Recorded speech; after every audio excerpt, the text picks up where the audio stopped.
Samsung's Galaxy S25 series, which includes the Galaxy S25, S25 Plus, and S25 Ultra, has recently begun receiving its second major firmware update since launch, aimed primarily at improving device stability, performance, and overall security.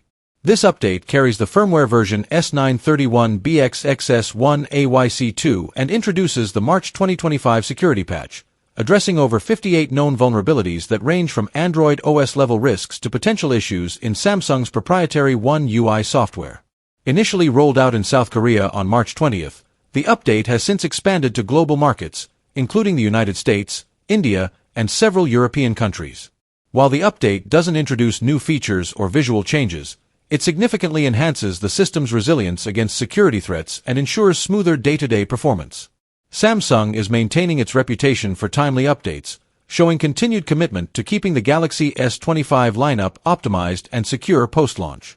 Users are encouraged to download and install the update promptly to stay protected and benefit from the improved system efficiency that comes with it.